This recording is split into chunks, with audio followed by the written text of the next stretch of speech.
Hello friends, this is Jasvinder. दोस्तों, कैसे हैं आप सभी? उम्मीद करता हूँ सभी अच्छे होंगे। दोस्तों, जैसा कि मैंने आप लोगों के लिए परसों वीडियो बनाया था और उसमें क्लियर बताया था कि भाई ऊपर की तरफ आप लोगों को कोई भी पोजीशन अपनी बाय साइड में नहीं रखनी है। तो आज दोस्तों FOMC मिनट्स हैं शाम को। हालांकि उसी की वजह से मार्केट थोड़ा सा नरम दिखाई दे रहा है आप लोगों को। दोस्तों, इस वीडियो के अंदर मैं आप लोगों को एक सिंपल सी बात बता देता हूँ। जैसा कि मैंने आप लोगों को बताया था लास्ट टाइम 23,816 के आसपास जब वो लेवल ब्रेक हुआ था, तो इसके अंदर बड़े वाला जो ट्रेंड है मार्केट का वो डाउन साइड में शिफ्ट हो जाएगा और वो हो चुका है दोस्तों। और ये एक्सट्रीम लेवल्स हैं 24,580, यहाँ तक भी मार्केट को आना था तो ये वो वहाँ तक भी आ चुका है। हो सकता है मार्केट एक दो दिन और कंसोलिडेशन करे, 24,000 से लेकर के 24,300 के बीच में घूमे, ऐसा हो सकता है। ये बिल्कुल ज़रूरी नहीं है कि मार्केट यहाँ से 550 टच करे। मैंने एक वर्ड यूज़ किया था कि अगर ऐसा हो जाता है तो ये बहुत अच्छा होगा, यानी कि 350 के आसपास आप इस चीज़ के लिए अपने आप को बना के रखिए कि आपको सेल की पोजीशन लेनी है।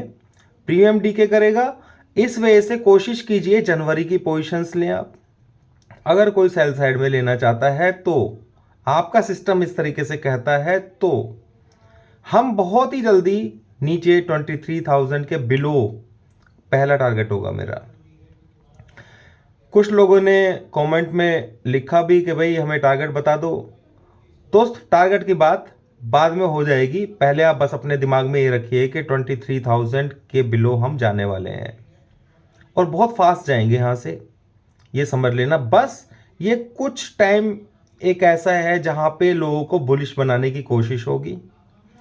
कुछ भी नेगेटिव न्यूज़ मार्केट के अंदर ऐसी बड़ी आ सकती है अब कि मार्केट के अंदर लोअर फ्रीज भी लग सकता है किसी सिंगल डे के अंदर। ऐसा ज़रूरी नहीं है कि ऐसा हो, पर सिचुएशन जब ट्रेंड डाउन साइड में होता है या ट्रेंड अप साइड में होता है तो मार्केट आपको पता है कि किस तरीके से ऊपर की तरफ भागती है। तो सेम सिचुएशंस इस वक्त बनी हुई है, इसलिए बाय साइड के ट्रेड अगर आपको लेना ही है तो जब तक 24,570 के ऊपर मार्केट क्लोजिंग बेसिस पर 2 दिन क्लोज ना दे दे तब तक आप ये चीज मत सोचना, ये मैं बता रहा हूं आपको। और वो इतना आसान नहीं है, यानी कि आपको क्लोजिंग बेसिस ही ऐसा लेकर के चलना पड़ेगा, क्योंकि जब ट्रेंड डाउन साइड का चेंज हुआ है, जब ऊपर की तरफ ट्रेंड था तो इतने आसानी से नीचे का ट्रेंड ही बनता था। ठीक है, यानी कि मार्केट नीचे नहीं आता था इतने आसानी से। सेम इसी तरीके से सिचुएशन ऐसी है, जब बड़े टाइम फ्रेम के ऊपर बड़ा ट्रेंड जब डाउन साइड का होता है तो ये ऊपर की तरफ जाने में इसको दोबारा से ट्रेंड चेंज करने में इसकी हालत खराब हो जाएगी। तो इसलिए इनिशियली 23,000 मैं अभी के लिए बता रहा हूं, ये मेरा कोई टारगेट नहीं है, एक सिंपल बता दिया है, मार्केट उसके नीचे भी जाएगी, बस ये हिंट दे दिया है मैंने आपको। ठीक है, एग्जैक्ट टारगेट मैं आप लोगों को नहीं दे रहा हूं, वो बता दूंगा जब भी मैं चार्ट्स के साथ में आप लोगों के बीच में आऊंगा। सेकेंड चीज, बैंक निफ्टी के अंदर 560, 70, 600, 52,600, 500 ये लेवल्स ही स्ट्रॉन्ग लेवल्स हैं, बस बैंक निफ्टी में भी वो जान नहीं है। क्लियर? परसों का जो लो लगाया था निफ्टी ने, उसके नीचे सस्टेन, यानी कि जो आज भी उस लो को टेस्ट किया उसने, उसके नीचे सस्टेन करने लगेगा तो फिर ये नीचे ही चलना शुरू हो जाएगा, ये समझ लेना। कितना था, 140, 130 ऐसे कुछ का लो था वो, तो उसके नीचे जाना शुरू कर दे तो आप समझ लेना कि अब ये 24,000 आ गया। 24,000 से एक पंप ऊपर की तरफ हल्का फुल्का आ सकता है, फिर दोबारा मार्केट को जाना नहीं चाहिए। चलो, जो बड़ा सोचने वाले हैं उनको ये सब चीज़ें सोचने की ज़रूरत नहीं है। 100-200 पॉइंट के को आप लोग मत देखिए।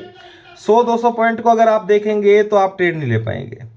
ठीक है, 350 एक लेवल है, ये भी एक पॉइंट है जिसकी वजह से ये 2 दिन से मार्केट ऊपर जा नहीं पा रहा है, ये ऐसे ही हवा में नहीं है।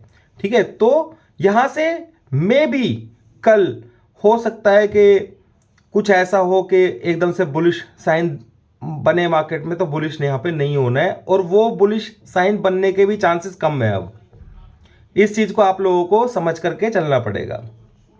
सेकंड दोस्तों, बहुत सारे लोगों को इस चीज में भी थोड़ा सा, अभी क्रिप्टो की बात कर रहा हूं मैं, आप लोगों को थोड़ा सा कंफ्यूजन था। देखो LITE लाइट कॉइन है, ठीक है, इसका नंबर आता है इथेरियम और आपके बिटकॉइन के बाद में, यानी कि BTC के बाद में थर्ड नंबर पर ये लाइट कॉइन ही आता है, और ये अभी अराउंड चल रहा है 94 के आसपास। अगर आपको ये 90 के आसपास मिल जाता है, 90 चल रहा होगा मेरे ख्याल, 92 90, ये राइट टाइम है इसको बाय करने का। इसका कम से कम टारगेट दोस्तों, कम से कम टारगेट बहुत जल्दी आने वाले टाइम में 400 का है। ये मैंने लास्ट वीडियो के अंदर आप लोगों को बताई थी, पर शायद वीडियो के अंदर साउंड अच्छा नहीं था तो आप लोगों को समझ में नहीं आया होगा। ये हो सकता है क्योंकि वो पानी वगैरह वहां पे बह रहा था। तो आप लोगों को समझ लेना है लाइट कॉइन के अंदर। देखो ये अब मैं कैसे आप लोगों को बोल रहा हूं कि भाई निफ्टी और क्या कहते हैं इन सब चीज़ों में मैं आप लोगों को बता रहा हूं कि निफ्टी के अंदर आपको बाय नहीं करना है, स्टॉक्स मैंने बाय के लिए आप लोगों को दे रखे हैं लॉन्ग टर्म के लिए, ठीक है। और दूसरा क्रिप्टो के अंदर मैं बाय के लिए बोल रहा हूं। तो क्रिप्टो के अंदर बाय करने का रीजन दोस्तों ये है कि इसके अंदर जो बूम आएगा वो बहुत फास्ट आएगा। तो हम फास्ट चीज जो कोई दिखाई दे रही होगी तो उसकी तरफ ज्यादा हम अट्रैक्ट होंगे, या वो चीज जिसको टाइम हो सकता है कि 1-1.5 साल लग जाए, यानी कि स्टॉक्स जाएंगे, उनको ऊपर जाना है, टारगेट हिट करना है, ये पक्की बात है, पर स्पीड किसकी ज्यादा रहेगी। यही रीजन है कि मैं कोशिश कर रहा हूं, जो फंड्स पड़े हुए हैं निफ्टी के स्टॉक्स के अंदर वो पड़े हुए हैं, कोई दिक्कत नहीं है, मैं उनको छेड़ नहीं रहा हूं, पर जो नया जितना भी है वो मेरी पूरी कोशिश ये है कि मैं क्रिप्टो के अंदर उसको कराऊं, एंट्री कराऊं। क्योंकि अब जैसा कि आपने देखा है कि अडानी वाले केस में क्या हुआ है, कल 27 है, ठीक है। एक चीज और समझना, इसके ऊपर बहुत सारी चीजें अभी होंगी आगे। मैं उनके बेसिस के ऊपर, मेरा कोई वो नहीं है कि मैं उनके बेसिस के ऊपर आप लोगों को सेल बोल रहा हूं, नहीं, मैं बोल रहा हूं जो मैंने देखा है चार्ट्स के अंदर, उसको देखते हुए अपने लेवल्स वगैरह सारी चीज़ों को अपडेट करते हुए मैं आपको बता रहा हूं ये बात, ठीक है, कि आपको सेल साइड में ही रहना है। तो जब मेरे हिसाब से मार्केट डाउन साइड का होता है तो मुझे सिंपली ये चीज़ सोचना होता है कि भाई अब नेगेटिव न्यूज़ आएगी, और जब नेगेटिव न्यूज़ आएगी तो बहुत तेज़ी से उसके अंदर असर देखने को मिलेगा आपको, ठीक है। तो यहां पर ये जो बाउंस आना था वो अच्छा हुआ कि इलेक्शंस की वजह से जो निफ्टी के अंदर आप लोगों को बाउंस देखने को मिला वो आपने देखा। यहां पर सेकंड रोल जो रहता है वो रहता है INR का। दोस्तों INR की कंडीशंस ऐसी हैं, यानी कि अभी कुछ डेटा इकोनॉमी के ऊपर ऐसा रिलीज होने वाला है कुछ टाइम के अंदर ही, जो इलेक्शंस की वजह से ही रुका हुआ था, और वो उसका इंपैक्ट बहुत बुरा पड़ने वाला है। यही रीजंस हैं कि जो बड़े प्लेयर्स हैं वो मार्केट के अंदर सेल कर रहे हैं। सिर्फ एक दिन बाय कर लेने से 900,000 करोड़ की बाइंग उन्होंने कर ली, तो आप ये मत सोचिए कि मार्केट बुलिश हो जाएगी। टी वाले भी इस वक्त बहुत ज़्यादा बुलिश होने की बातें कर रहे हैं, पर मैं जो चीज़ है वो मेरे अपने हिसाब से, ट्रेड तो आपको अपने हिसाब से ही करना है भाई, ये तो मैं आप लोगों को बोल नहीं रहा हूँ कि भाई आपको किस तरीके से करना है। आपको अगर अपने हिसाब से मेरे एनालिसिस में मिलता जुलता लगता है तो आपको थोड़ा सा कॉन्फिडेंस मिलेगा, सिर्फ इसीलिए मैं आप लोगों को यहाँ पे वीडियो बना करके दे रहा हूँ।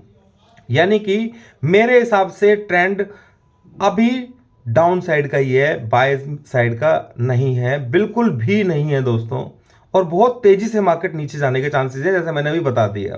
क्रिप्टो की मैंने बता दिया आपको, एक और क्रिप्टो का मैं आपको बताता हूं, वाईफाई USDT, इसमें इन्वेस्ट कीजिए।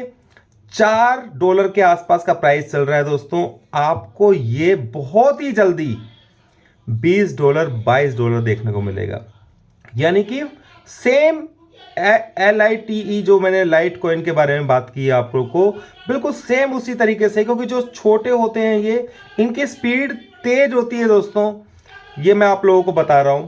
तो यहां पर आप लोगों ने सिंपल सी एक ही चीज समझ करके चलनी है कि इन्वेस्टमेंट जो करें आप इस वक्त नई कोशिश कीजिए क्रिप्टो के अंदर करनी है, ठीक है। और निफ्टी के अंदर इंडेक्स प्लेयर्स जो हैं वो स्टॉप लॉस के साथ में सेल की पोजीशन अपने हिसाब से ले सकते हैं। मैंने दोनों चीजों के व्यूज आप लोगों को बता दिए हैं। कुछ नया अपडेट होगा मैं आप लोगों को बिल्कुल बता दूंगा। आज दिन में मैंने टेलीग्राम चैनल में आप लोगों को थोड़ा सा हिंट दे दिया था कि भाई बाय नहीं करना है जब ऊपर मार्केट चल रहा था 250 के अराउंड नीचे, ताकि आपको कॉन्फिडेंस रहे कि मेरे वर्ड्स अभी भी वही सेम है। ठीक है, तो दोस्तों आप ये कभी मत सोचना कि मेरी वीडियोस अगर नहीं आती है 2-4 दिन तो मेरा व्यू चेंज हो गया है कुछ भी, क्योंकि जब चेंज कुछ होता है या कुछ मेरे को लगता है उस तरीके से मेरे को आना चाहिए आप लोगों के बीच में, तो मैं आ जाता हूं। ठीक है, तो आप ये चीज से बेफिक्र रहिएगा। अभी के लिए इतना ही दोस्तों। क्रिप्टो के दोनों जो मैंने पॉइंट्स बताए आपको, आप उनको लिख करके और रख लीजिए, और कल ही परसों जब भी आपको मौका मिले, ये रुकने वाले नहीं है। ये आज जो थोड़ा बहुत गिरावट देख रहे हैं आप क्रिप्टो के अंदर, वो सिर्फ किस वजह से, एफओएमसी की जो मीट है मिनट्स हैं उसकी वजह से है दोस्तों। और इसको फिर से दोबारा जर्नी ऊपर के लिए तैयार करनी है। अगर हम देखें इथेरियम 3000 के आसपास इसने काफ़ी टाइम तक अपने आप को रोक करके रखा दोस्तों। ये 3800 से पहले रुकने वाला नहीं है। ये थोड़ा मोड़ा डिप है, ये एक आधे उसके अंदर निकल के, और 3800 पहला है। स्टॉप नहीं है, इस कंटिन्यूस है। ठीक है, मार्केट कभी भी एक तरफा नहीं चलती है। जैसे बिटकॉइन ने 99,000 लगाया, अभी 93,000 92,000 के अराउंड चल रहा था अभी कुछ टाइम पहले। तो ये कोई चीज़ें जब इतना वेट होता है तो बहुत सारे लोग उसको ऊपर बाय करने की कोशिश करते हैं, तो वो उनको ऊपर नीचे करके निकाल देता है।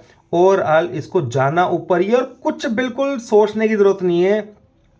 इन्वेस्टर्स को तो बिल्कुल 2-4% के बारे में सोचना ही नहीं है दोस्तों, ये चीज समझ लेना आप। ठीक है, जिसने भी उस दिन 76,000 में, अगर जब मैंने वीडियो बनाया था, अगर आपने पोजीशन ली होगी 73,000 76,000 चल रहा था बीटीसी उस वक्त, तो बहुत अच्छी बात है। 3000 में भी काफ़ी टाइम इसने बिताया, तो वहाँ पे भी आप लोगों ने पोजीशन इथेरियम की ली होगी, तो उसको होल्ड करके रखिए। उसकी तरफ देखने की भी जरूरत नहीं है दोस्तों। जो नई स्क्रिप्ट मैंने बताई है उनमें भी आप ट्रेड कर सकते हैं। बहुत तगड़ा पैसा आप लोगों को उसमें आने वाले टाइम में और कम टाइम में देखने को मिलेगा। ठीक है, तो अभी के लिए दोस्तों इतना ही। उम्मीद करता हूं कि आप लोगों को मेरी बात समझ में आ गई होगी। Thank you very much.